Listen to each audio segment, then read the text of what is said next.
Hello everyone, नमस्कार सभी को। आज हम लोग इलेक्शन बेस्ड क्वेश्चन फिर से करेंगे। हमने आपको बोला था कि इलेक्शन बेस्ड आप बोलोगे तो हम करा देंगे, बट मेरा चैनल इतना बड़ा तो है नहीं, किसी ने कमेंट में बोला नहीं। बट हम एसएससी सीजी 2024 का इलेक्शन बेस्ड क्वेश्चन जा रहे हैं करने। धीरे धीरे हम आपको सारे इलेक्शन बेस्ड क्वेश्चन करा देंगे। तो सीधा क्वेश्चन भी आते हैं और क्वेश्चन आपके सामने ही पढ़ता हूँ मैं। पहले बाउंड्री बना देता हूँ मैं आपको कि कोई दिक्कत ना हो आप लोगों को। सबसे पहले तो आप देखिएगा, मैं क्वेश्चन पढ़ता हूँ। दो उम्मीदवार पी और क्यू के बीच हुए चुनाव में पी को वैध मतों का 42% मत प्राप्त हुआ। मतलब पी को 42% वोट मिल गया है, राइट। तो 42% अगर पी को मिला है तो जाहिर सी बात है क्यू को कितना मिला होगा। क्यू को 58% मिला होगा। एक चीज़ और बताते हैं, अभी क्वेश्चन में क्या बताता है ये मैं आपको बताता हूँ। पहले मैं बता दिया हूँ कि 42% अगर पी को मिला तो 58% जाहिर सी बात है क्यू को मिला होगा। अब क्वेश्चन पढ़ता हूँ मैं।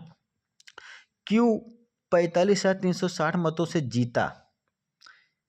क्यू 45,360 मतों से जीता। ये 58% की वैल्यू नहीं है, जीता है। ये जीता है, कितने वोट से जीता है? 58, 42 और 58 कितना होता है? 16%। अभी ये सब बता देते हैं, हम भी बता देते हैं कि ये 42% पाया, वो 58% पाया, तो कितने से जीता है? 16% से जीता। अभी मैं एक और बताता हूँ, क्लियर करता हूँ पहले। 45,360 मतों से जीता है। 20% लोगों ने मतदान नहीं किया। यदि डाले गए मतों के 10% मत अवैध घोषित पाए गए तो मतदाता केंद्र में पंजीकृत मतों की कुल संख्या क्या है? देखो, पी को वैध मतों का मिला, वैध मत का मिला, मतलब जो भी सही वोट है उसका मिला। अब हम सीधा करते हैं। पहले हम मान लेते हैं कि पहले हम ये चीज़ मान लेते हैं कि वोट मान लिया जाए व्यू वोट था। मतलब वोट क्यों हम व्यू से मान लेते हैं, वोट क्यों व्यू से मान लेते हैं, व्यू वोट था, राइट। राइट, व्यू वोट था। अब इसका कितना कितना मतलब कि 20% लोगों ने वोट नहीं डाला। 20% की फ्रैक्शन वैल्यू क्या होती है? 20% की फ्रैक्शन वैल्यू होती है 1/5। मतलब 5 में से 1 ने वोट नहीं डाला है तो 4 ने वोट डाला है, तो 5 में से 4 ने वोट डाला है, राइट। 5 में से 4 ने वोट डाला है, राइट। अब क्या कहता है क्वेश्चन में? कोई 10% अवैध घोषित हो गए तो वैध कितना? 10 में से 1 अवैध घोषित हुआ तो सही वोट कितना था? सही वोट 10 में से 1 हो तो 10 में से 9, 10 में से 9 सही वोट पाया होगा। वैध मतलब वैलिड वोट पाया होगा 10 में से 9। अब क्वेश्चन यहाँ से शुरू होता है। अब कहता है कि पाए तो मतदाता केंद्र पंजीकरण कुल संख्या क्या है? देखिए, हमने तो पंजीकृत कुल संख्या व्यू मान लिया है, राइट। कुल संख्या हमने माने वोट व्यू था वोट, राइट। अब ये हमको एग्जैक्ट वैल्यू कितना दिया गया? जितना जीता है ना, क्यों 45,360 वोट मिला है। अब यहाँ से एक चीज़ बताता हूँ। देखो, पी को मितना है कितना? पी को मिला है, पी को 42% मिला है। अब एक चीज़ बताता हूँ। अब ये चीज़ ट्रिक बताता हूँ, ट्रिक नहीं एक कॉन्सेप्ट है, समझ लो। ये छोटा सा, ये 42% अगर पी पाया है तो ये 50 से कितना परसेंट कम है? 50 से 8% कम है। तो 8 इसका दुगना, जितना भी 50% से ज़्यादा एक कम होगा उसका दुगना कर दो, उतना ही वो पाया है, उतने से जीता है। जैसे 50% 8% कम है तो 8 दूनी 16, 16% से जीता है। फॉर एग्जाम्पल, अगर पी 58% पाया है, पी मान लो इसके जगह मान लो पी होता, पी मान लो पी मान लो क्यू होता, क्यू होता, क्यू क्यू क्यू मान लो ये नहीं दिया होता, मान लो ये नहीं दिया होता, क्यू क्यू क्या दिया होता? 58%। 58। अब पूछता कितने परसेंट तो ये 50 से कितना ज़्यादा? 8, 8 ज़्यादा है ना। 50 से कितना ज़्यादा? 8 ज़्यादा है। तो 8 ज़्यादा तो 8 16% से जीता है। ये 50 से कितना कम है? अब 50 से कितना कम है? 8 कम है ना। तो 8 दूनी 16, 16% जीता है। ये कॉन्सेप्ट है। देखो, अब देखो अंतर ही देख लो। देखो, ये 42% पाया हो तो ये क्यों 58% पाएगा? दोनों का अंतर कितना? 16%। तो 16% जीता। इस तरह आप मत करिएगा हमेशा। कितना भी जीत, देखो 42% दे दिया है तो आप ये सब मत करिएगा कि वो 58% निकाल रहा है, ये 42%। आप 58% उसका निकालो, नहीं नहीं। अगर कहा कितने परसेंट जीता उसका वोट दिया तो सीधा सीधा 16%। बताओ क्यों? आप ये देख लो कि 50% से कितना कम है? 8% कम है। तो 8 दूनी 16, 16% से जीता है ना। किसी का दिया था, मान लो ये कहता 42% ना देता, 58% वोट पाया है, मान लो क्यू का दे देता, कहता कि 58% से जीता है। 58% पाया, जीता नहीं, बोला 58% क्यू पाता है। तो 58% क्यू पाया है, कितने वोट से पी हार गया ये पूछता, तो क्या करते आप? 8 दूनी 16, 16% से हारा है। 50% से कितना कम है ज़्यादा उसका दुगना कर दो बस। 50% से, मैं फिर से बोल रहा हूँ, 50% से कितना कम या ज़्यादा उसका दुगना कर दो। ये 50% से 42% कितना कम था? 8% कम था। 8 दूनी 16, 16% से जीता है क्यों? समझ? आप ऐसा नहीं करना चाहते जो मैं बताया तो सीधा सीधा ये 42% पाया है और क्यू क्यू 58% पाया है। दोनों का अंतर कितना है? 16%। 16% ज़्यादा पाया है। 42 ये परसेंट पे पाया तो जाहिर से बता 58% क्यों पाएगा? तो कितना ज़्यादा है? 16% ज़्यादा है। तो 16% से जीता है। और ये कहता है कितने परसेंट से जीता है? ये कहता है कितने? 45,000 360 वोटों से जीता है। क्यों? 45,360 वोटों से जीता है। ये 45,360 है। अब हम कैलकुलेशन करते हैं, इसको मिटा देता हूँ, कैलकुलेशन कर देते हैं। कैलकुलेशन करने के लिए देखो, कैलकुलेशन कर देते हैं। देखो ये 45, ये 4 से काटोगे, ये 4 से काटोगे, ये 4 से काटोगे 416, ये 4 से काटोगे 25। एक चीज़ सुनिएगा, 25 4 से काटेगे 416, 25 काटे, राइट।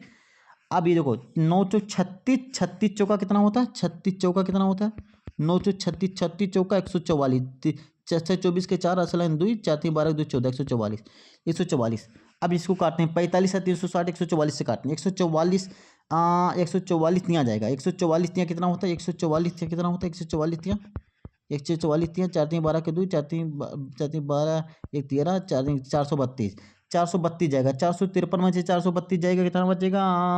453 में से 432 घटाओगे 216, 216, 216 हो गया, 216 हो गया। 144 दूना 288 हो जा रहा, नहीं 144 इक्यावन में जाएगा, 144, 144 को 216 से घटाओगे 72 आ जाएगा, 72, 144 पंचे, 144 पंचे, 144 पंचे जाएगा तो शायद तो 720, 144 पंचे 720, तो ये पूरा 144 से 315 बार, क्योंकि तिया गया, फिर एक बार गया, फिर 5 गया। अब सीधा सीधा गुणा करते हैं, 315 को 25 से गुणा करोगे कितना हो जाएगा? ये 25 से गुणा करेंगे, 10 से गुणा करेंगे, 5 से गुणा, कि ये उधर जाकर गुणा हो जाएगा। तो 25 पंचे 125 के 5 ऐसे लाइन 12, 25 12 37 के 7 ऐसे लाइन 3, और 25 75 और 3 78, 78 हो जाएगा, 78, 78 25। अब ये 5 से 50 से गुणा कर दो, तो 50 से गुणा करोगे तो कितना हो जाएगा? 0 50 25 के 5 ऐसे लाइन 2, 5 7 25 35, 1 37 के 7 ऐसे लाइन 3, और 8 पंचे 40 के 3 43 ऐसे लाइन 4, और 7 25 35 और 4 39, 39 39 39 3,00,775 है कहीं? 39 350, हाँ ये सही है, ये सही, ये ऑप्शन सही। तो आप देखिए, राइटिंग पे मत जाइएगा, मैं मोबाइल की स्क्रीन पे लिखता हूँ, मेरे पास कोई भी सेट नहीं दोस्तों, मैं केवल मोबाइल के सेट से ही हाथों से लिखता हूँ। तो आप लोगों को हो सकता है कि आपको राइटिंग बुरी लग रही हो, तो ऐसा नहीं कि मेरी राइटिंग बुरी है, मेरी राइटिंग अच्छी है, बट मैं ऐसे मोबाइल के स्क्रीन पे लिखता हूँ, इसलिए मेरी राइटिंग सही नहीं जा रही होगी। मैं फिर से दोबारा क्वेश्चन को रिवीजन करा देता हूँ। अगर पंजीकरण में कुल वोट पूछा है तो सीधा सीधा आप वोट को बी मान लो, पंजीकरण में टोटल वोट कितने हैं, सीधा सीधा बी मान लो। अब जो भी आपको बताता जाए वैसे क्या हो, 20% लोगों ने वो नहीं डाला तो 5 में से 4 ने वोट डाला है, 5 में से 1 नहीं डाला तो 5 में से 4 ने वोट डाला, 10% अवैध घोषित हो गया तो 10 में से 1 अवैध हो गया, तो 9 वैलिड है, राइट। अब ये कहता है कि अरे पी को 42% मत मिला है, तो क्यू 45,360 मत से जीता है, तो पी कितने वोट से जीता? जैसे बात है कि 8 दूनी 16, 42% पी पाया है, तो 50 से कितना परसेंट कम है? 8 कम है, तो 8 दूनी 16, दूसरे दुगना, जितना कम है उसके दुगना से जीता 16%। अब ऐसा नहीं करना चाहते तो ऐसे को, तो 42% पी पाया है तो 58% क्यों पाया होगा, दोनों का अंतर कितना? 16%, तो 16% से जीता है, इसलिए कहा है कि 45,360 से जीता है, इक्वल कर दो। अब इतने इतने ये समझ लो इसकी वैल्यू है 45,360। अब इसको जब इसको कैलकुलेशन करोगे तो मैं आपको कैलकुलेशन करके बता दी हूँ, 4 से करो 16, 4 से करो 25, और 4 9 तो 36, 36 चौका से 44, 44 यहाँ जाएगा 432, 432 में से 453 जाएगा, कितना बचेगा? 21 बचेगा, 216 हो जाएगा, और 216 हो गया, और फिर इक्यानम जाएगा, 144 इक्यानम जाएगा, फिर 72 आ जाएगा, 72 720 हो जाएगा, 144 पंचे 720 होता, कट जाएगा, 315 आ जाएगा, 315, ये 5 10 25 उधर जाकर 315 से गुणा हो जाएगा, तो 3,93,750 आंसर आ रहा। उम्मीद करता हूँ ये क्वेश्चन आपको समझ में आ गया होगा। आप हमको मोटिवेट करिए, आप अगर आप अच्छा कमेंट करिएगा, आप बताएंगे, मैं इसी तरह अगर मेरे पास आप लोगों का सहायता रही तो मैं और क्वेश्चन कराऊंगा, इलेक्शन बेड के सारे क्वेश्चन करा दूंगा। तो आज के लिए इतना ही। जय हिंद, जय भारत दोस्तों।